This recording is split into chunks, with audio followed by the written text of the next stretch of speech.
मुझे पता है कि वीडियो देखने के बाद आपको अच्छा नहीं लगने वाला एंड अगर जियोपॉलिटिक्स में आपका इंटरेस्ट होगा तो आप भी कंफ्यूज होने वाले हो, क्योंकि वो समय बहुत ही जल्द आने वाला है जब हमें ये डिसाइड करना पड़ेगा कि क्या अब भी हमें रशिया का साथ देना चाहिए या नहीं। एंड आपसे मैं इस वीडियो के ज़रिए ये पूछना भी चाहूँगा कि जो भी आगे कंडीशंस या सर्कमस्टेंसेस हम फेस करने वाले हैं, उसके बाद रशिया पर हमारा स्टैंड क्या होना चाहिए, ये मुझे कमेंट सेक्शन में ज़रूर बताइएगा। सबसे पहले मैं आपको ये बता दूं कि ईस्ट एशिया में रिसेंटली ऐसा हुआ क्या है जिसके चलते ईस्ट एशिया में टेंशन्स काफ़ी ज़्यादा बढ़ गई है।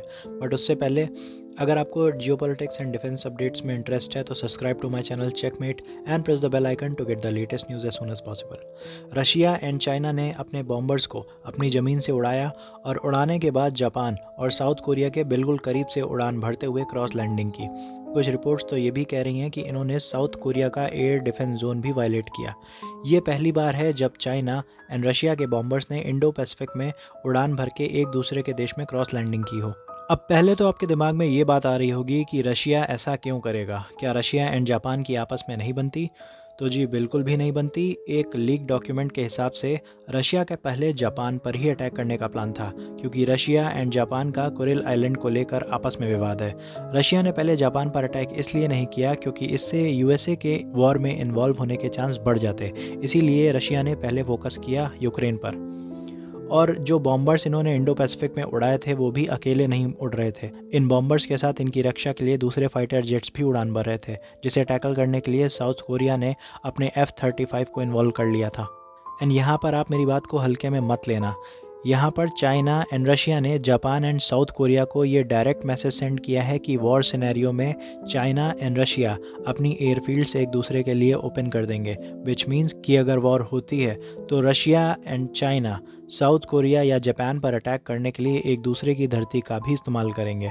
एंड रिसेंटली जो डेवलपमेंट्स हुई हैं उनसे बिल्कुल यही समझ आ रहा है कि अगर north Korea, south Korea, Japan, China या रशिया किसी कंट्री ने कोई गलत कदम उठाया तो यहाँ एक बड़े स्केल की वॉर देखने को मिलेगी।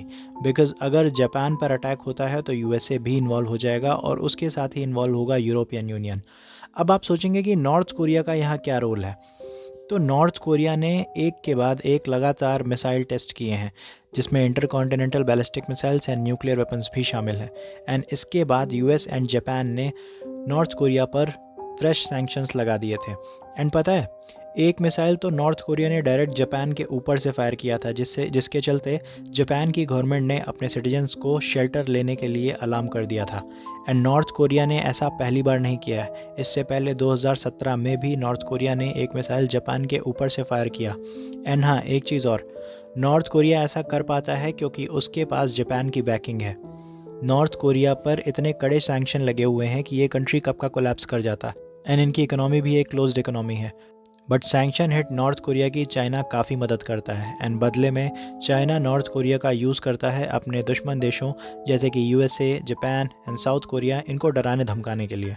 एंड इन सब थ्रेट्स की वजह से ही जापान एंड साउथ कोरिया को अपनी तरफ से एक्शंस लेने पड़ते हैं। फॉर एग्जांपल, जापान 2027 तक अपने डिफेंस बजट को बढ़ाकर अपनी जीडीपी का 2% करने की तैयारी में है। जापान आने वाले 5 सालों में 318 बिलियन यानी कि पर ईयर करीबन 63 बिलियन डॉलर्स के आसपास अपने डिफेंस बजट में खर्चा करेगा। एंड अगर आप पैसों से अंदाज़ा नहीं लगा पा रहे हो तो मैं कंपैरिजन के लिए बता दूं कि ऑलमोस्ट इतना ही डिफेंस बजट इंडिया का भी है। बट हमारे एंड जापान की जियोग्राफिकल लोकेशन में ज़मीन आसमान का फ़र्क है, बिकॉज़ हम चाइना एंड पाकिस्तान से अपने लैंड बॉर्डर्स भी शेयर करते हैं। बट अगर हम जापान की बात करें तो जापान अपना लैंड बॉर्डर चाइना, रशिया या नॉर्थ कोरिया से शेयर नहीं करता। तो लैंड वॉरफेयर के लिए जापान को इतना पैसा खर्चा करने की ज़रूरत नहीं है। बट स्टिल जापान ने अपना डिफेंस बजट ऑलमोस्ट इंडिया के इक्वल कर रखा है। एंड वहीं अगर साउथ कोरिया की बात करूं तो वैसे ये कंट्री काफ़ी शांत देश माना जाता था। बट अब यहाँ के लोगों ने भी हालात को देखते हुए अपना स्टैंस चेंज कर लिया है। एंड इस बार एक ऐसे प्रेसिडेंट को चुना है जो काफ़ी conservative and anti North Korea है। एंड रिसेंटली नॉर्थ कोरिया की बैलिस्टिक मिसाइल टेस्ट के अगेंस्ट साउथ कोरिया ने भी 3 air to surface missile test किए हैं। एंड इसीलिए कह रहा हूँ कि अगर इन कंट्रीज से ज़रा सी मिसकैलकुलेशन हो गई तो ईस्ट एशिया में वर्ल्ड वॉर 3 होने के पूरे चांसेस हैं। अब बताता हूँ कि इंडिया रशिया रिलेशंस पर इसका क्या इम्पैक्ट हो सकता है एंड उस केस में इंडिया रशिया के साथ होगा या नहीं।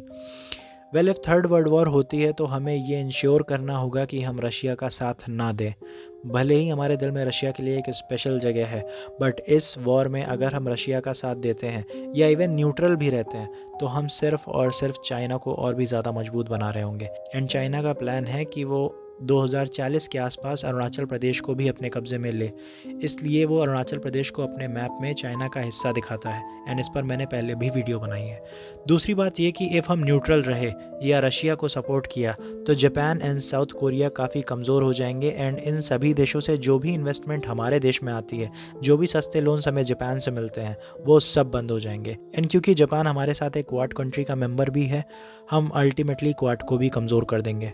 तो अगर थर्ड वर्ल्ड वॉर का सिनेरियो बनता है और हम इस वर्ल्ड वॉर में अभी भी रशिया के साथ खड़े होते हैं, तो हम अपने रिलेशंस जापान, साउथ कोरिया और यहाँ तक कि यूनाइटेड स्टेट्स ऑफ अमेरिका से भी ख़राब कर लेंगे। और फिर चाइना के साथ जब हमारी कोई वॉर होगी और हमें किसी भी देश से मैं मिलिटरीली तो नहीं बोलूँगा, बट हाँ टेक्नोलॉजी को लेकर कोई भी मदद चाहिए होगी तो हमारी मदद करने ये देश नहीं आएंगे। तो ये था मेरा आज का एनालिसिस। आपको क्या लगता है कि इस कंडीशन में हमारा स्टैंड क्या रहना चाहिए, मुझे कमेंट सेक्शन में ज़रूर बताइएगा। इसी बात पर करते हैं वीडियो का एंड। मिलते हैं आपसे नेक्स्ट वीडियो में, तब तक के लिए जय हिंद, जय भारत।